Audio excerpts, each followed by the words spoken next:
As said, my name is Marleen Onwezen and I work at Wageningen University. And I love to work on understanding consumer behavior, understanding why consumers behave in certain ways and finding means to support more healthy and sustainable choices. And I also love food. I'm the kind of person that really likes salty and fat food. I like French fries, I like chips, crisps, and I like cheese. And in fact, most of the people love food. They love to consume food.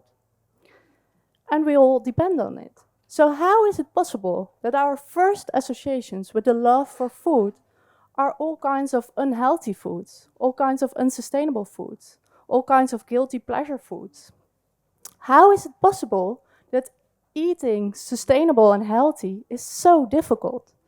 Just think about the last time that you decided to have a good resolution and to become a more healthy person.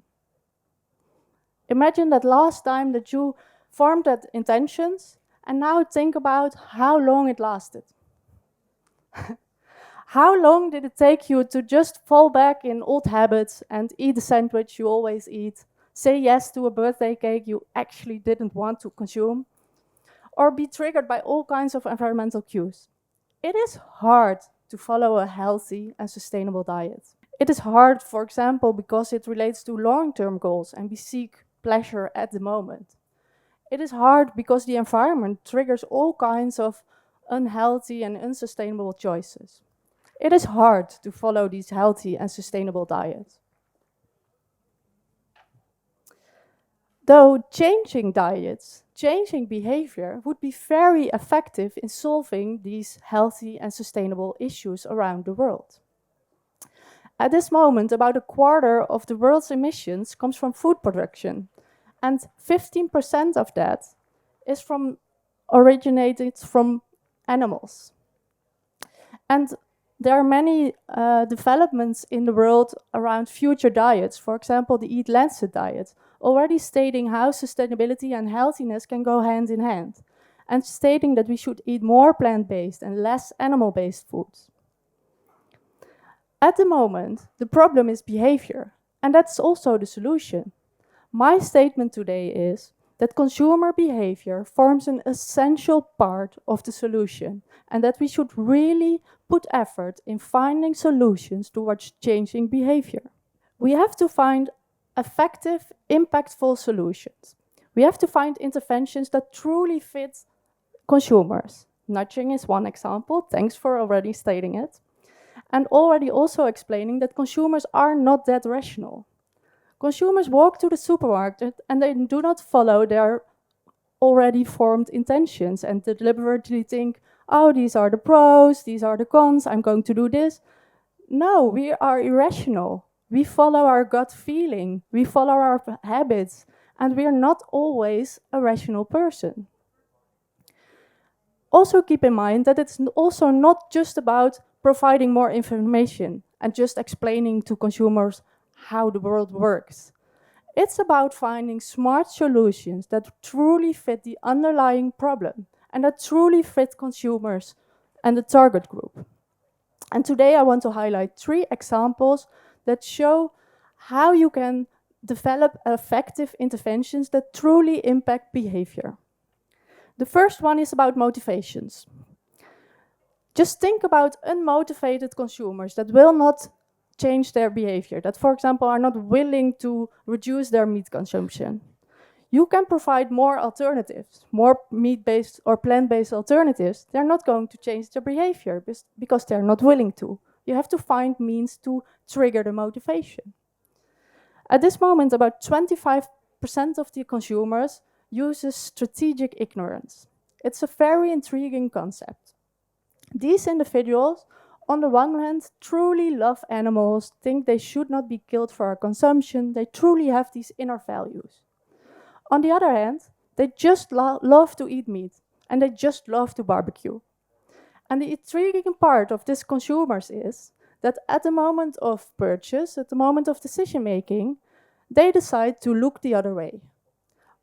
But they have these inner values, it's already present. In a recent research, we have shown that we could activate these values in a zoo.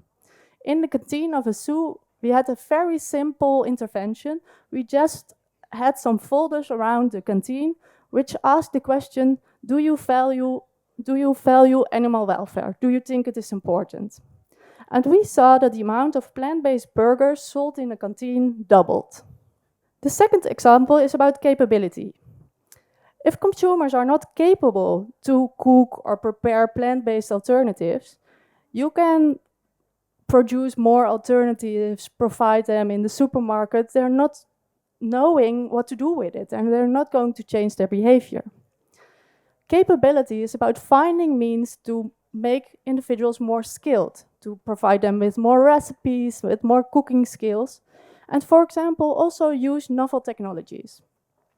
In a recent project on personalized nutrition, which relates to finding dietary advice, which is really personal to your physical and personal characteristics, we found that we could provide consumers with alternatives that really fit their own diets and the recipes they already know.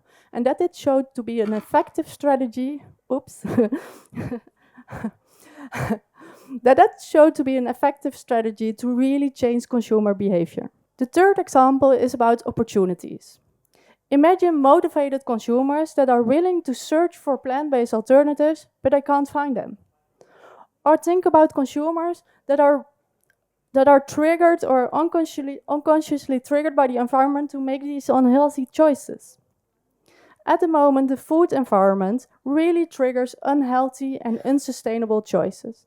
For example, think about a supermarket that's full with shelves that have all kinds of meat products and less products which are plant-based. Or think about the menu cards in a restaurant, which really show a lot of dishes that are prominently placing meat as the standard option. In a research, we revealed that you can really change the setting of a restaurant. We changed the default setting, which is an example of a nudge. And what we did was we said 1 week, the alternatives consumers can see are wraps, and the 1 week the standard option is a beans wrap, and one has to actively ask for the chicken wrap, and the other week we are turning it around. And in essence, these individuals have the same options. We just changed the way it's framed. And what we saw is that when we had the meat standard and individuals had to actively ask for beans, 8% of the individuals chose for the beans. When we turned it around and the bean wraps became standard, 80% of the individuals chose the beans wrap. It's an example of a very simple change in the environment which can really change behavior. Today, I wanted to state to you that consumer behavior forms an essential part of the solution, a solution which is needed. Thus, we need to start supporting healthy and sustainable food choices by means of strong, impactful interventions that result in long-term behavior change. For example, think of integrated interventions, interventions that are not going at one moment in time, but at multiple moments in time, and interventions that are included in the whole food system and therefore are far more feasible. In order that we can keep loving food, but then healthy and sustainable food. Thank you. Thanks, Marleen.